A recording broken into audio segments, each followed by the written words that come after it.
بسم اللہ الرحمن الرحیم۔ ناظرین کرام، چیف جسٹس آف پاکستان عمر عطیہ بندال نے جاتے ہوئے اہم فیصلہ جات جو ہے نا ان کے کیس جو التوا میں تھے ان کے فیصلے کرنے شروع کیے۔ ان فیصلوں میں ایک فیصلہ جو ہے وہ جو تھا کمیشن آڈیو لیکس کے بارے میں، وہ اس کی ایک سٹے دیا تھا، اس پہ انہوں نے ابھی فیصلہ کیا، تفصیلی فیصلہ جاری کیا ہے۔ یہ تھا کیا، اس پہ ہم پہلے چلتے ہیں کہ جب پنجاب میں اور کے پی کے میں اسمبلیاں توڑی گئیں پی ٹی آئی کی طرف سے، جو ان کی حکومت تھی، تو اس کے بعد انہوں نے ایک سو موٹو ایکشن لیا تھا دو ججز کے کہنے پر، جن میں اعجاز الحسن اور جسٹس منیب شامل تھے۔ تو انہوں نے الیکشن 90 دن میں کرانے کے لیے ایک سو موٹو ایکشن لیا تھا۔ اس پر کافی آڈیوز لیک ہوئی تھی، جس میں کچھ پرویز الہی کی آڈیوز تھیں، اور ایک آڈیو جو ہے جو Umar Ata Bandial chief justice of Pakistan ہیں ان کی ساس کی بھی لیک ہوئی تھی،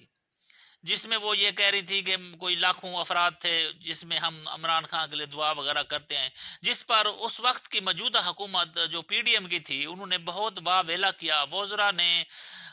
ججز کی ایسے جو ہے نا پریس کانفرنس میں بیٹھ کر ایسے پگڑیاں اچھالیں جیسے وہ کوئی ملک کے ججز نہیں، کوئی عام سویپر وغیرہ ہوں، اور ان کی یعنی کہ ان کو روکنے ٹوکنے والا کوئی نہیں تھا، اور جو جتنی بھی زیادہ پریس کانفرنس میں گندگی اگل سکتا تھا اس کو اتنی زیادہ پراٹی دی جاتی تھی۔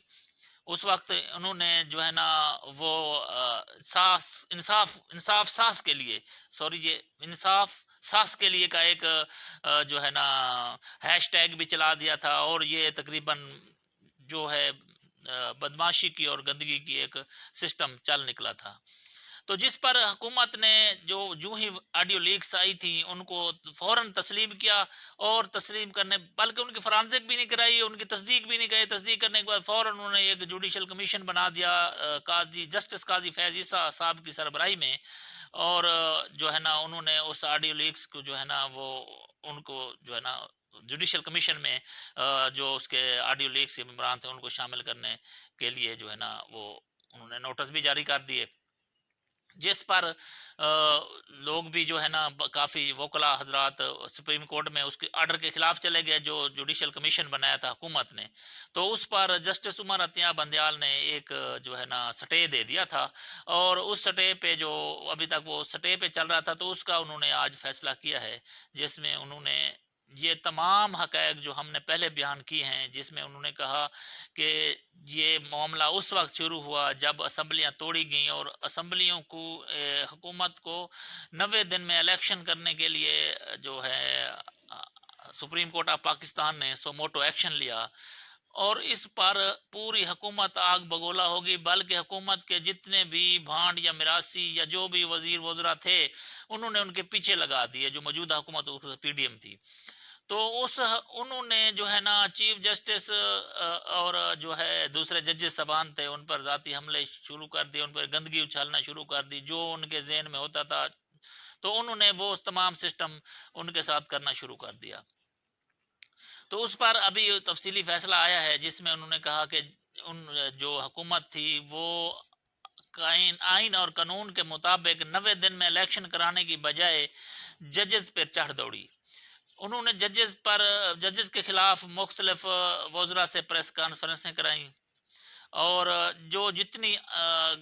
پریس کانفرنس میں گندگی اچھالتا تھا اس کو اتنی زیادہ پراٹی ملتی تھی اپنے لیڈر کی طرف سے۔ اس طریقے سے انہوں نے آڈیو لیکس بھی کرائیں، اور حالانکہ آڈیو لیکس کسی کی بھی جو ہے پرائیویسی ریکارڈ کرنا یہ خود ایک جرم تھا، لیکن اس جرم کو انہوں نے چھپا کے اس جرم کے خلاف بھی تحقیق شروع کر دی بھی یہ کیوں ہے، حالانکہ ان کو کرنا یہ چاہیے تھا کہ یہ آڈیو لیکس ہوئی کیوں ہے، کسی کی پرائیویسی میں کوئی گیا کیوں ہے، یہ چیز چھوڑ کے انہوں نے الٹا جو ہے نا اس برائی کو جو ہے نا آگے مینیج کرنے کے لیے جوڈیشل کمیشن تشکیل دے دیا، تاکہ پتہ چلے کہ یہ جو ہے نا انہوں نے کیوں کی ہیں، یا یہ کی ہیں تو ان کو سزا دی جائے۔ یہ پاکستان کا جو پچھلے دنوں میں اپنا پی ڈی ایم کی حکومت میں قانون چل رہا تھا، جس کے میں پچھلے ویلاگ میں نے بتا دیا تھا کہ چیف آف آرمی سٹاف نے بھی اس کو کہا ہے کہ یہ صرف اپنے لیے ہی کوئی نہ کوئی فائدے کی بات کرتے ہیں۔